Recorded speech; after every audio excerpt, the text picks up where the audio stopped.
தோழர்களுக்கும் நண்பர்களுக்கும் வணக்கம். இந்த ஞாயிற்றுக்கிழமை உங்களது நேரத்தை எமக்காக ஒதுக்கி நாம் கூறவிருக்கும் விடயங்களை கேட்க வந்ததுக்கு முதலாவது எனது நன்றிகள். இரண்டாவதாக, மக்களின் கொள்கை என்று கூறி 200 பக்கம் கொண்ட ஒரு கொள்கையை மக்கள் போராட்ட முன்னணியாக நாங்கள் முன்வைத்திருக்கின்றோம். இதை நான் உங்களுக்கு 20 நிமிடங்களில் சாராம்சமாக கூற வேண்டும். எனது நேரத்திற்குள் முடிப்பேன் என்று கூறி நான் நம்புகின்றேன். முதலாவதாக மேடம் கேட்கின்ற கேள்வி, எதற்காக இத்தனை கட்சிகள் இருக்கிறது, இத்தனை கூட்டணிகள் இருக்கிறது, எதற்காக நீங்கள் தேர்தலில் போட்டியிட முன் வந்திருக்கின்றீர்கள் ஒரு புதிய ஒரு முன்னணியாக என்று. அதற்கு மிகவும் சுலபமாக நாங்கள் கூறுகின்ற விட என்னவென்றால், மற்ற கட்சிகளையோ மற்ற முன்னணிகளையோ பார்த்தோமானால் அவர்கள் தேர்தல் வேட்பாளர்கள், அதாவது முகங்களை மாத்திரம்தான் முன்னால் போடுகின்றார்களே ஒழிய எந்த கொள்கைக்கு பின்னால் அந்த முகங்கள் அல்லது எந்த கொள்கையை பிரதிநிதித்துவப்படுத்தி அந்த முகங்கள் முன்னால் போடப்படுகின்றது என்று கூறி நமக்கு ஒரு நாளும் கூறுவதில்லை. எனவே இந்த 2024ஆம் ஆண்டு தேர்தலிலே மக்கள் போராட்ட முன்னணியாகிய நாங்கள் மாத்திரம்தான் ஒரு தேர்தல் கொள்கையை, ஒரு பிரச்சார கொள்கையை, ஒரு அரசியல் கட்சியின் முன்னணியின் ஒரு கொள்கையை நாங்கள் மிகவும் தீர்க்கமாக முன்வைத்திருக்கணும் என்பது முதலாவதாக நான் கூற வேண்டிய விடயம். இரண்டாவதாக, நேற்று ரணில் விக்ரமசிங்க இரண்டாவதாக கூற வேண்டிய விடயம் என்னவென்றால், இந்த தேர்தல் போட்டிகளில் 2 விடயங்கள் நாங்கள் இதுவரையும் விவாதங்களில் கேட்டதில்லை. முதலாவதாக, நமது நாட்டில் காணப்படுகின்ற பொருளாதார பிரச்சனைக்கு இன்று அரசாங்கத்தில் இருப்பவர்களாக இருந்தால் என்ன, எதிர்க்கட்சியில் இருப்பவர்களாக இருந்தால் என்ன, அவர்கள் என்ன தீர்வை முன்வைக்கப் போகின்றார்கள் என்று கூறி இதுவரைக்கும் நாங்கள் கேள்விப்படவில்லை. இரண்டாவதாக, போர் முடிந்து கிட்டத்தட்ட 15 வருடங்கள் ஆகிவிட்டது. தேசிய பிரச்சினைக்கு என்ன தீர்வு என்பதை பற்றியும் நாங்கள் இந்த தேர்தல் போட்டிகளில் அல்லது விவாதங்களில் நாங்கள் கேள்விப்படவில்லை. என்றபடியினால் இந்த 2 விடயங்களையும் மையப்படுத்தி பிரதானப்படுத்தி எங்கள் கொள்கையை நாங்கள் உங்கள் முன்னால் முன்வைக்கின்றோம் என்று. மக்கள் போராட்ட முன்னணியில் எமது கொள்கை பிரகடனத்தை நான் 3ஆக பிரித்து நான் உங்களுக்கு அறிமுகம் செய்கின்றேன். அதைவிட அதிகமான தலைப்புகள் காணப்படுகிறது. நான் பிரதானமான 3 தலைப்புகள். முதலாவதாக, அரசாங்கம் என்னும் பொழுது அரசாங்கத்தின் கொள்கையாக நாங்கள் கருதுவது எது என்பது முதலாவது விடயம். இரண்டாவதாக, பொருளாதார கொள்கையாக நாங்கள் எதனை கொண்டிருக்கின்றோம் என்பது இரண்டாவதாக நாங்கள் முற்போடுகின்ற விடயம். மூன்றாவதாக, தேசிய இனப்பிரச்சினைக்கு நாங்கள் என்ன தீர்வை முன்வைத்துள்ளோம் என்பது 3வது விடயம். அரசாங்கத்தை எடுத்தோமானால் முதலாவதாக நமது நாட்டிலே பிரதானமான பிரச்சனையாக காண்பது நமது அரசியல் யாப்பு. நமது அரசியல் யாப்பிலே நிறைய பிரச்சனைகள் காணப்படுகிறது. அதிலே முதலாவதாக காணப்படும் விடயம் என்னவென்றால், நிறைவேற்று அதிகாரம் கொண்ட ஜனாதிபதி முறைமை ஒன்று நமது நாட்டின் அரசியல் யாப்பிலே காணப்படுகிறது. நிறைவேற்று அதிகாரம் கொண்ட ஜனாதிபதி முறைமை 1978ஆம் ஆண்டு கொண்டு வரப்பட்டதிலிருந்து இன்று வரைக்கும் நமது நாட்டில் காணப்படுகின்ற பல பிரச்சனைகள், தேசிய பிரச்சனை உட்பட பல பிரச்சனைகள் இந்த தனிநபருக்கு அதிகாரங்கள் கொடுத்ததினால் வந்த பிரச்சனைகள் என்று நாங்கள் கூறலாம், அல்லது இந்த பிரச்சனைகள் பெரிதாக்கப்பட்டது என்று நாங்கள் கூறலாம். எனவே முதலாவதாக நாங்கள் முன்மொழிகின்ற விடயம், நிறைவேற்று அதிகாரம் கொண்ட ஜனாதிபதி முறைமையை நாங்கள் இல்லாதொழிக்க வேண்டும் என்பதை நாங்கள் முதலாவதாக கூறுகின்ற விடயம். இரண்டாவதாக, எமது அரசியல் யாப்பின் உரிமை பட்டியலை பார்த்தோமானால் அதிலே சிவில் மற்றும் அரசியல் உரிமைகள் மாத்திரம் போடப்பட்டிருக்கின்றன. ஆனால் கலாச்சார, சமூக, பொருளாதார உரிமைகள் போடப்படவில்லை. உதாரணத்துக்கு, இலவச கல்விக்கான உரிமை போடப்படவில்லை, இலவச சுகாதாரத்துக்கான உரிமை போடப்படவில்லை, கலை கலாச்சாரங்களை போஷிப்பதற்கான உரிமைகள் போடப்படவில்லை, வாழ்வதற்கான உரிமை போடப்படவில்லை. எனவே நாங்கள் முன்மொழிகின்ற அரசியல் யாப்பிலே ஒரு பூரணமான ஒரு பட்டியல், உரிமைகளை கொண்ட அடிப்படை உரிமைகளை கொண்ட பட்டியல், குறிப்பாக பொருளாதார, சமூக, கலாச்சார உரிமைகளை கொண்ட பட்டியலை நாங்கள் முன்மொழிகின்றோம் என்றது 2வது விடயம். மூன்றாவதாக, அவர் நாட்டிலே காணப்படுகின்ற அரசியல் யாப்பிலே காணப்படுகின்ற இன்னும் ஒரு பிரச்சனை என்னவென்றால், சிங்கள பௌத்த மதத்திற்கு முன்னுரிமை கொடுக்கப்பட்டிருக்கின்றது. இதன் மூலம் வடக்கு கிழக்கு மாத்திரமல்ல நாடு பூராகவும் இந்த சிங்கள பௌத்த மதத்தை மையப்படுத்தி, உதாரணத்துக்கு எமது காணிகள், வடகிழக்கில் காணப்படுகிற காணிகள் ஆர்கியாலஜிக்கல் டிபார்ட்மெண்ட்டினால் எடுக்கப்படுகிறது. இவ்வாறு பல பிரச்சனைகள் காணப்படுகிறது. எனவேதான் நாங்கள் முன்மொழிகின்ற அரசியல் யாப்பிலே ஒரு மத சார்பற்ற அரசியல் யாப்பை நாங்கள் இந்த மக்களின் கொள்கையிலே முன்மொழிந்துள்ளோம். அடுத்ததாக 225 பேர் பாராளுமன்றத்துக்கு தேர்ந்தெடுத்து விட்டார்கள். அவர்கள் மக்களை விட உயர்ந்த நிலையில் உயர்ந்த நிலையிலே காணப்படுகின்றார்கள். அவர்களுக்கு சில தமக்கென்று சொல்லிய சில சிறப்பான விடயங்கள் கொடுக்கப்படுகின்றது.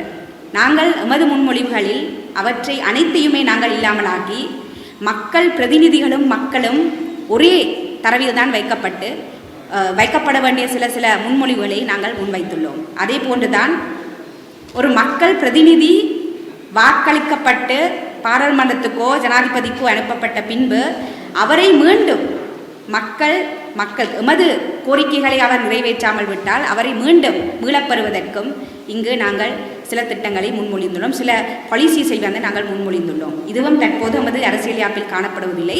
இது வேறு நாடுகளில் உள்ள அரசியல், இது புதிதான விடயம் அல்ல. இது நாங்கள் புதிதாக உருவாக்கின்ற விடயம் அல்ல. வேறு நாடுகளில் காணப்படுகின்ற அரசியல் யாப்பிலே இந்த விடயங்கள் காணப்படுகிறது. அடுத்ததாக அடக்குமுறை சட்டங்கள், உதாரணத்துக்கு பயங்கரவாதத்துக்கு எதிரான பயங்கரவாத தடை சட்டம், அதே போன்ற நிகழ்நிலை பாதுகாப்பு சட்டம், அதே போன்று இப்பொழுது புதிதாக வந்த இக்கானமிக் டிரான்ஸ்ஃபர்மேஷன் பில், அதாவது பொருளாதார சீரமைப்பு சட்டம் போன்ற அடக்குமுறை சட்டங்களை முற்றுமுழுதாக இல்லாமல் ஆக்குவோம் என்றும் நாங்கள் முன்மொழிந்துள்ளோம். இப்பொழுது இத்தனை முன்மொழிவுகளும் காணப்படுகிறது. இவற்றை செய்து முடிப்பதற்கு உங்களுக்கு எங்கே பணம் வரப்போகின்றதுன்னு அடுத்ததாக நம்மிடம் கேட்கின்ற விடயம். எனவே பொருளாதார ரீதியாகவும் நாங்கள் சில தீர்க்கமான முன்மொழிவுகளை முன்வைத்துள்ளோம். அதற்கு பிரதானமான காரணம் உங்களுக்கு தெரியும். ஒரு மாதத்துக்கு முன்னால் ரணில் விக்ரமசிங்க வந்து கூறினார், நான் இப்பொழுது வெளிநாட்டு கடன்காரர்களுடன் ஒரு ஒப்பந்தத்துக்குள் வந்துவிட்டேன், இனி எங்களோட கடன் பிரச்சனைக்கு உள்ள தீர்வு அனைத்தும் தீர்க்கப்பட்டு விட்டது என்று வந்து கூறினார். அது பொய். அவர் கூறுகின்ற விடயமானது முற்றுமுழுதான பொய் என்பதை நாங்கள் அவரின் முகத்திரையை அடுத்த நாளே கிழித்து விட்டோம். அதாவது எமது வரிகளை சேகரித்து அவர்கள், அதாவது ரணில் விக்ரமசிங்கவும் ராஜபக்சக்களும் சூறையாடிய பணத்திற்கு எமது வரிகளை பெற்று கடன்காரர்களுக்கு மீளக் கொடுக்க போகின்றார்கள் என்று கூறுகின்ற அவர்களின் இந்த திட்டத்தை நாங்கள் அடுத்த நாளே அம்பலப்படுத்தினோம் என்பது குறிப்பிடத்தக்கது. எனவே எம்மை பொறுத்த மட்டிலே பிரதானமாக நாங்கள் கொண்டு வருகின்ற ஒரு விடயம் எக்ஸிட் IMF, அதாவது சர்வதேச நாணய நிதியத்தின் கட்டுப்பாட்டிலிருந்து அல்லது ஒப்பந்தத்திலிருந்து நாங்கள் வெளிவரப் போன்றோம் என்ற விடயத்தை நாங்கள் முன்மொழிந்துள்ளோம். எக்ஸிட் IMF என்று கூறியவுடன் மக்கள் கேட்கின்றார்கள், இது உண்மையாகவே முடியுமா? இது ஒரு நடைமுறையில் சாத்தியமாகாத ஒரு விடயம் என்று கூறி மக்களிடம் கேட்கின்றார்கள். ஆனால் இது IMF பிடியிலிருந்து வெளிவந்த நிறைய நாடுகள், உதாரணமாக அர்ஜென்டினா போன்ற நிறைய நாடுகள் இவ்வாறு IMF பிடியிலிருந்து வெளிவந்த நாடுகளும் காணப்படுகிறது. எனவே இது இலங்கை நாட்டில் மாத்திரம்தான் நாங்கள் இன்னுமே IMF பிடியில் தொடர்ந்தும் இருந்து கொண்டு அவர்கள் கூறியவற்றை எல்லாமே செய்து கொண்டிருக்கிறோம் ஒழிய வேறு நாடுகளை எடுத்தோமானால், அர்ஜென்டினாவை எடுத்தோமானால், இக்குடோவை எடுத்தோமானால் பல நாடுகளின் IMF பிடியிலிருந்து வெளிவந்த நாடுகள் காணப்படுகிறது. எனவே இதனை நாங்கள் எவ்வாறு செய்ய போகின்றோம்? IMF திட்டத்திலே பிரதானமாக காணப்படுற விடயம் என்னவென்றால், வெளிநாட்டு கடன்காரர்களுடன் அவர்களின் ஒப்பந்தத்தின் நிபந்தனைக்கு உட்பட்டு தான் நாங்கள் வெளிநாட்டு கடன்காரர்களுடன் பேச வேண்டும் என்று முதலாவது ஒரு கட்டுப்பாடு காணப்படுகிறது.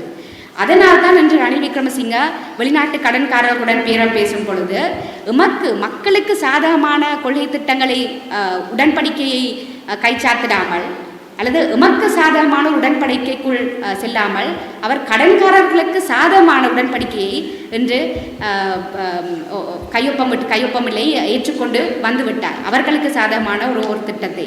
எனவே அதை நாங்கள் முற்றுமுழுதாக புறக்கணித்து மீண்டும் வெளிநாட்டு கடன்காரர்களுடன் மீண்டும் ஒரு கலந்துரையாடலுக்குள் சென்று எமக்கு சாதகமான ஒரு கடன் மீள செலுத்தும் ஒரு திட்டத்தை நாங்கள் கொண்டு வர போன்றோம். அது முடியாத காரியம் அல்ல. பல நாடுகளில் இது செய்யப்பட்டிருக்கின்றது. இந்த திட்டத்தை நாங்கள் முன்மொழிய முன்னர் சர்வதேச ரீதியாக காணப்படுகின்ற இக்கானமிஸ்ட் பொருளியலாளர்கள் ஜாதி கோஷ் போன்றவர்களுடன் கதைத்த பின்பும் உள்நாட்டில் காணப்படுகின்ற எத்தனையோ பொருளியலாளர்களுடன் கதைத்த பின்பு தான் இந்த திட்டத்தை நாங்கள் தீர்க்கமாக முன்மொழிந்துள்ளோம். எனவே நிச்சயமாக இது நமக்கு செய்யக்கூடியவாறு இருக்கும் என்பதில் நமக்கு எந்த விதமான ஐயமும் இல்லை. இரண்டாவதாக, எமக்கு கொடுத்த கடன்களில் பல கடன்கள் மக்களுக்காக பயன்படுத்தவில்லை என்பது உங்களுக்கு அனைவருக்குமே தெரியும். ராஜபக்சவின் ஊழலுக்காகத்தான் இந்த கடன்கள் பயன்படுத்தப்பட்டுள்ளது. இந்த கடன்களை நாங்கள் மீள் செலுத்த வேண்டிய அவசியம் இல்லை என்று உலகளாவிய ரீதியாகவே ஏற்றுக்கொள்ளப்பட்ட ஒரு விடயம். அதாவது ஒரு கடனை ஒரு நோக்கத்துக்காக பெற்ற பின்பு அதை ஊழலுக்கு பயன்படுத்தினால் அது ஓடியஸ் டெட் அல்லது செல்லாத கடன் என்று கூறி உலகளாவிய ரீதியிலே இது கருதப்படுகிறது, சர்வதேச ரீதியாக இது கருதப்படுகிறது. எனவே இந்த கடன்களையும் மீள கட்ட வேண்டும் என்று கூறிதான் ரணில் விக்ரமசிங்க ஒப்பந்தத்திற்குள் ஏற்படுத்திவிட்டு வந்திருக்கின்றார்.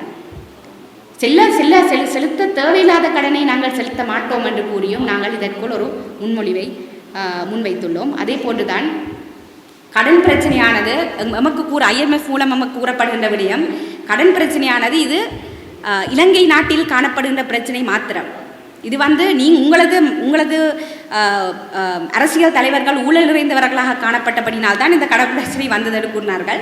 ஊழல் நிறைந்த அரசியல் தலைமைத்துவத்தான் இருக்கிறது, அதில் எந்த விதமான மாற்று கருத்தும் இல்லை. இருந்த போதிலும் கடன் பிரச்சனைக்கு இன்னுமொரு காரணமாக இருப்பது சர்வதேச ஒரு நிதி திட்டம். அதாவது 3ஆம் உலக நாடுகளுக்கு எதிராக 3ஆம் உலக நாடுகளை கடனில் சிக்குவதற்காக கொண்டு வரப்பட்ட ஒரு சர்வதேச ஃபைனான்சியல் சிஸ்டத்துக்குள்ளே தான் நாங்கள் செயற்பட்டு கொண்டு இருக்கின்றோம். எனவே தான் நாங்கள் முன்மொழிகின்றோம், கிட்டத்தட்ட எம்மை விட 53 நாடுகள் என்று கடன் சிக்கலில் காணப்படுகிறது. இவ்வாறான 53 நாடுகள், 3ஆம் உலக நாடுகள், தெற்காசிய நாடுகள், லத்தீன் அமெரிக்க நாடுகள், ஆப்பிரிக்க நாடுகள் போன்ற 3ஆம் உலக நாடுகளுடன் சேர்ந்து எமது கடனை மீள செலுத்த முடியாத கடனை நாங்கள் மீள செலுத்த மாட்டோம் என்று ஒரு அரசியல் கோரிக்கையை நாங்கள் முன்வைப்பதற்காகவும் நாங்கள் ஒரு வெளிவிவகார திட்டத்தை நாங்கள் முன்வைத்துள்ளோம். வேறு விடயங்களை எடுத்து பார்த்தோமானால், வரிகளை பார்த்தோமானால், இன்று வரிகள் சாதாரண மக்கள் மீது தான் திணிக்கப்பட்டிருக்கிறது. செல்வந்தர்கள் மீதும் உயர்தட்டில் இருக்கிறவர்கள் மீதும் வரிகள் திணிக்கப்படவில்லை. எமது கொள்கை முன்மொழிவில் வரிகளை பொறுத்த மட்டிலே நாங்கள் வருமானத்தின் மேல்தட்டில் இருப்பவர்களுக்கு மாத்திரம்தான் அதிகப்படியான வரிகளை நாங்கள் முன்மொழிய போகின்றோம். அதே போன்று அத்தியாவசிய பொருட்களுக்கு போடப்பட்ட வரிகளை முற்றுமுழுதாக இல்லாமல் ஆக்குவது, உதாரணத்துக்கு உணவுப் பொருட்களில் போடப்பட்ட வரிகளை முற்றுமுழுதாக இல்லாமல் ஆக்குவதற்கும் நாங்கள் திட்டங்களை முன்மொழிந்துள்ளோம். அதிலே காணப்படுகின்ற பணம், இப்பொழுது அரசு அந்த விடயங்களிலிருந்து எடுக்கின்ற பணத்தை தான் நாங்கள் மேல்தட்டு வர்க்கத்தில் இருந்தவரிடமிருந்து நாங்கள் அந்த பணத்தை பெறுவதற்கான ஒரு தேர்தல் முன்மொழிவை அல்லது ஒரு பொருளாதார முன்மொழிவை முன்வைத்துள்ளோம். அதே போன்று உங்களுக்கு நிறைய பேருக்கு தெரிந்திருக்கும், எமது நாட்டிலே காணப்படுகின்ற சில நிதி தொடர்பான சில சட்டத்தில் காணப்படுகின்ற ஓட்டைகளினால் ஏற்றுமதி இறக்குமதியில் ஈடுபடுகின்றவர்களும் அரசாங்க மேல்தட்டில் இருக்கின்றவர்களும் கிட்டத்தட்ட 40 பில்லியனுக்கு தொகையான பணத்தை, 40 பில்லியன் US பணத்தை வெளிநாடுகளில் ஒதுக்கி வைத்திருக்கின்றார்கள். இவற்றை மீண்டும் எடுப்பதற்கு IMF ஊழலுக்கு எதிராக நாங்கள் இருப்போம் என்று கூறினாலும் இவற்றை மீண்டும் எடுப்பதற்கு எந்த விதமான ஒரு திட்டத்தையும் ரணில் அரசாங்கம் முன்மொழியவில்லை. எமது கொள்கை பிரகடனத்திலே நாங்கள் இதற்காகவும் ஒரு திட்டத்தை முன்மொழிந்துள்ளோம். அதே போன்று கோவிட் காலத்தின் பின்னரும் பொருளாதார நெருக்கடியின் போதும் சாதாரண மக்கள் மீது தான் பொருளாதாரத்தின் முழு பழுவும் செலுத்தப்பட்டு காணப்படுகிறது. எனவே அந்த பழுவை சற்று உயர்த்துவதற்கும் நாங்கள் சில கொள்கைகளை முன்வைத்துள்ளோம். உதாரணத்துக்கு நமது நாடானது ஒரு காலத்திலே உணவு ரீதியாக தன்னிறைவாக காணப்பட்ட நாடு. ஆனால் தாராளவாத மயமாக்கப்பட்ட பின்னர் இந்த தன்னிறைவு குறைக்கப்பட்டு இன்று அரிசியை கூட நமது நாட்டிலே, அரிசியையும் மீனையும் கூட நமது நாட்டிலே இறக்குமதி செய்து கொண்டு இருக்கின்றோம்.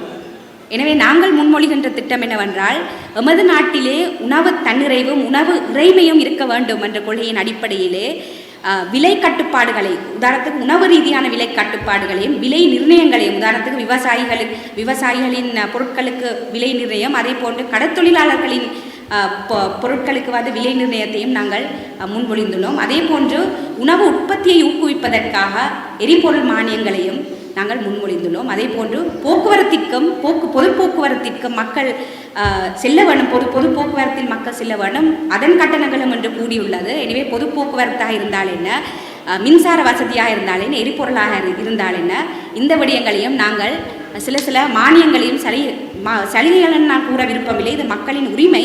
எனவே சில விடயங்களை நாங்கள் இதன் மூலம் முன்மொழிந்துள்ளோம். அதே போன்று எமது கொள்கை பிரகடனத்திலே சுகாதாரம் தொடர்பாகவும் கல்வி தொடர்பாகவும் நாங்கள் பல விடயங்களை, இலவச கல்வி தொடர்பாகவும் இலவச சுகாதாரம் தொடர்பாகவும் சுகாதார கொள்கையானது எவ்வாறு மக்களுக்கு ஏற்ற கொள்கையாக மாற்றப்பட முடியும் என்ற விடயத்தையும் நாங்கள் முன்மொழிந்துள்ளோம்.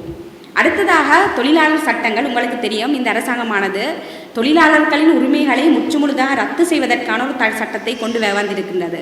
எனவே இவ்வாறான சட்டங்களை கொண்டு வராமல் பெண்களை பாதுகாப்பதற்காக, உதாரணத்திற்கு கடைகளில் வேலை செய்கின்ற பெண்களுக்கு இன்று மலசலக்கூட வசதிகள் கூட இல்லை. யாழ்ப்பாணம் மாத்திரமில்லை, இலங்கை பூராக இந்த பிரச்சனை காணப்படுகிறது. அதே போன்று ராத்திரி நேர வேலைகளை செய்கின்ற பெண்களுக்கு பாதுகாப்பான போக்குவரத்து இல்லை. இவ்வாறான விடயங்களை நாங்கள் பெண்களுக்கு அறிமுகம் செய்வதன் மூலம் பெண் தொழிலாளர்களின் வீதத்தை அதிகரிப்பது மட்டுமல்லாமல் அவர்கள் பாதுகாப்பான முறையிலே வேலை செய்வதற்கான ஒரு ஒரு ஒரு அரசியல் பொருளாதார சமூக ஒரு கலாச்சாரத்தை கட்டியெழுப்பவும் நாங்கள் எமது கொள்கைகளை முன்வைத்துள்ளோம். அதே போன்று இன்று உங்களுக்கு தெரியும், அடிப்படை சம்பளமாக காணப்படுவது 16,000 ரூபாய் மாத்திரமே. இந்த காலகட்டத்திலே 16,000 ரூபாயில் எத்தனை பேருக்கு 16,000 ரூபாயில் தமது வாழ்க்கையை நடத்த முடியும் என்பது உங்களுக்கு நான் கூற வேண்டிய அவசியமில்லை. மத்திய வங்கியின் தரவுகளின் படி இந்த காலகட்டத்திலே அடிப்படையாக ஒரு ஒரு ஒரு ஒரு குடும்பத்தை ஒரு நபருக்கு, ஒரு வேலை செய்கிற நபருக்கு அடிப்படையாக 57,500 அடிப்படை சம்பளம் வழங்கப்பட வேண்டும் என்று கூறி மத்திய வங்கிகள் தரவுகளிலே கூறப்பட்டிருக்கின்றது. வேறு தரவுகள் கூறுகின்றார்கள். அதிலிருந்து கணித்து பார்க்கும் பொழுது ஒரு நபருக்கு 57,500 அடிப்படை சம்பளம் கொடுக்க வேண்டும் என்று கூறி நாங்கள் இதனை முன்மொழிந்து இதனை நாங்கள் எமது திட்டத்தில் உள்ளடக்கினோம். அதே போன்றுதான் மலைய மக்களை, தோட்ட தொழிலாளர்களை பொறுத்த மட்டிலே நடந்த நாடகத்தை பற்றி உங்களுக்கு தெரியும். 1,700 ரூபாய் சம்பளம் கொடுப்போம் என்று கூறிவிட்டு இப்பொழுது அந்த வர்த்தமானியை ரத்து செய்து விட்டார்கள்.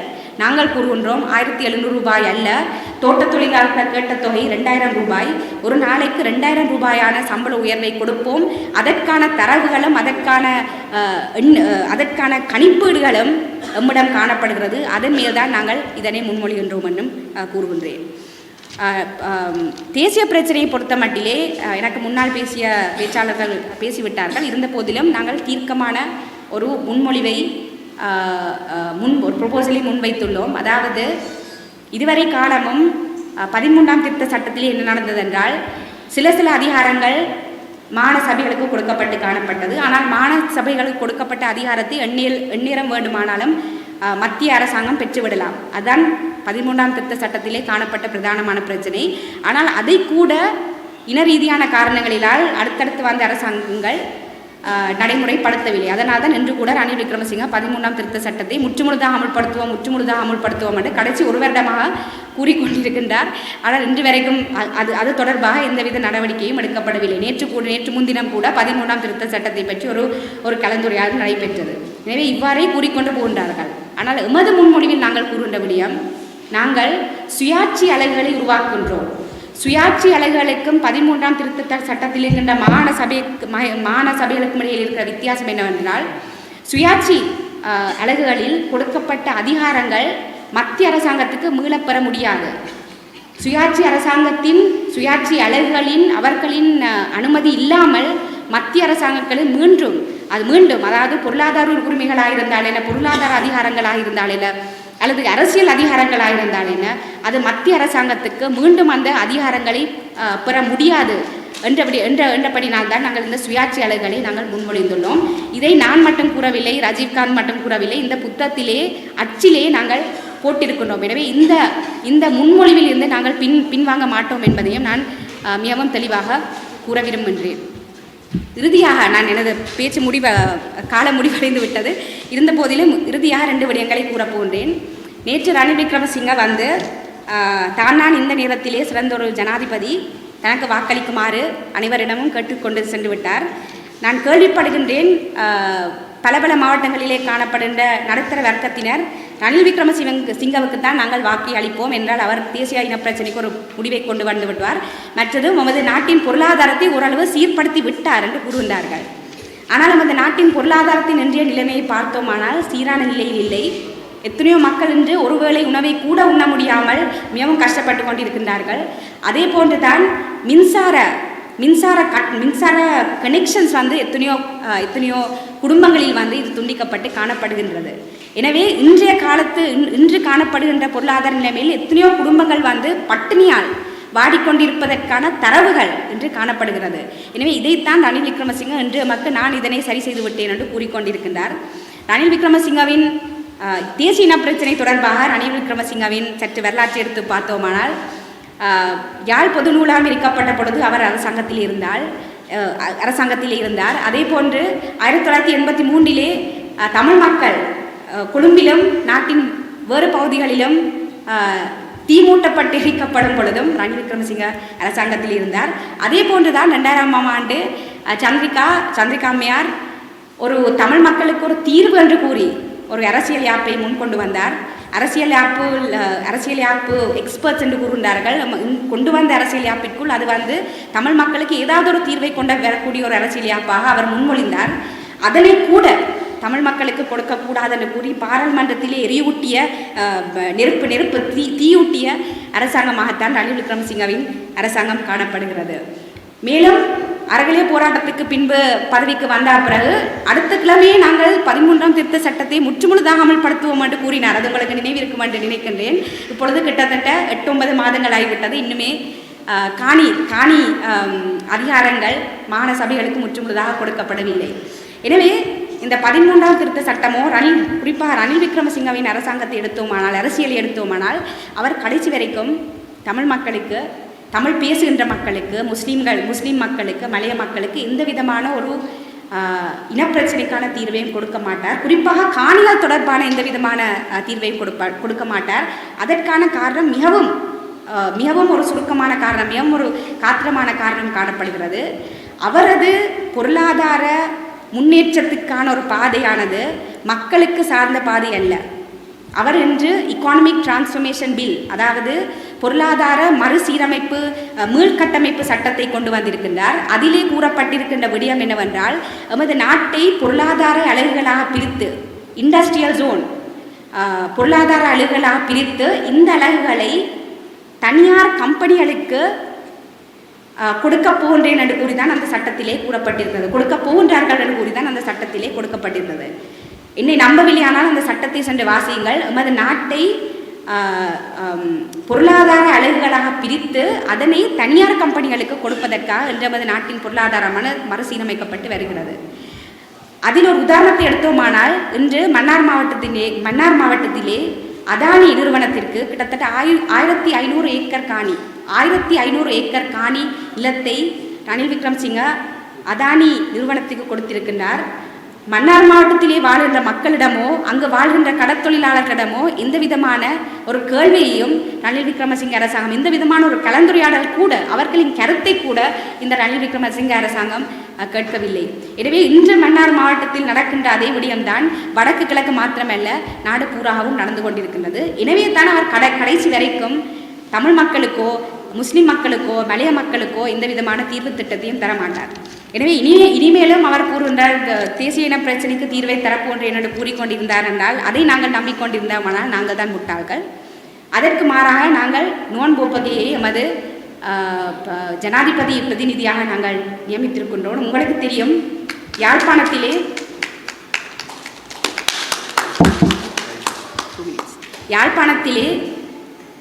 சுன்னாகம் பிரதேசத்திலே நீர் மாசடைதல் நடைபெற்றது. மக்களுக்கு, அங்கிருக்கின்ற மக்களுக்கு தண்ணி கூட குடிக்க முடியாத அளவுக்கு ஒரு நீர் மாசடைவு ஒன்று, ஒரு தனியார் கம்பெனியால் நீர் மாசடைவு நடைபெற்றது.